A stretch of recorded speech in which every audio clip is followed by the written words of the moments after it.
So this year is the first year that I have been harvesting, foraging, as they say, dandelion.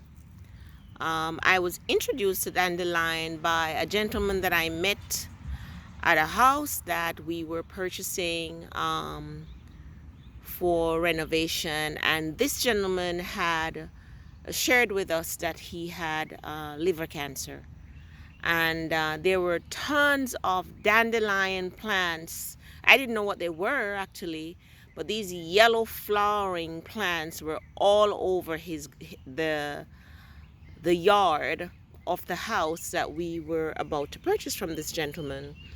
So he started picking the flowers and eating them, and I was a bit curious, and I asked him what they were, and he said they were dandelion flowers. And he went ahead to tell me that he started incorporating these dandelion flowers in his um,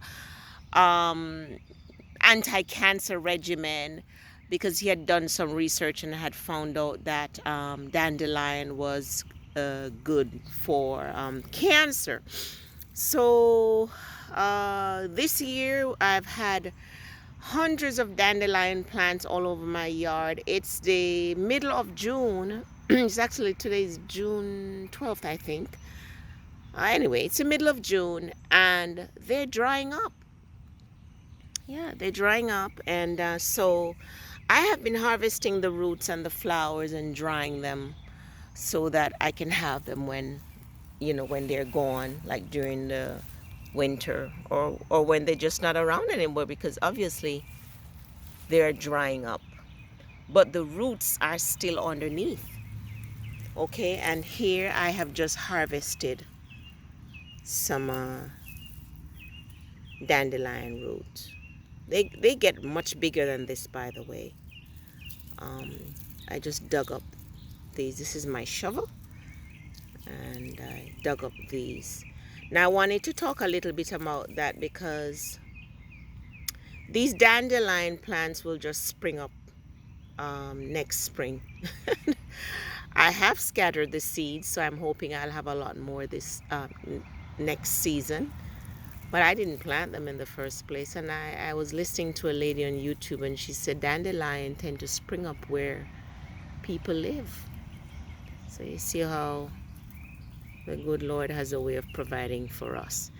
Anyway, so I started incorporating the dandelion root powder and the dandelion leaf powder in my diet this spring. I cut up these dandelion roots, dry them in the sun, and then I use my coffee grinder to grind them into powder. And then I put like a half a teaspoon of the powder usually in my porridge, or if I make a smoothie, or in whatever I eat. Mix them up with the beans or my food in general. So I'll have a half a teaspoon or so of the root powder and also of the leaf powder. You know what I've noticed? Even though I eat very well, I eat very healthy, I eat anti-inflammatory food, I always have a little bit of aches and pain in my joints and in my muscles, particularly in the mornings when I wake up. But I have noticed that I don't have it anymore since I started incorporating the dandelion root powder and the dandelion leaf powder I have it most days. It's not necessarily every day, but I don't have the joint discomfort and the muscle discomfort anymore.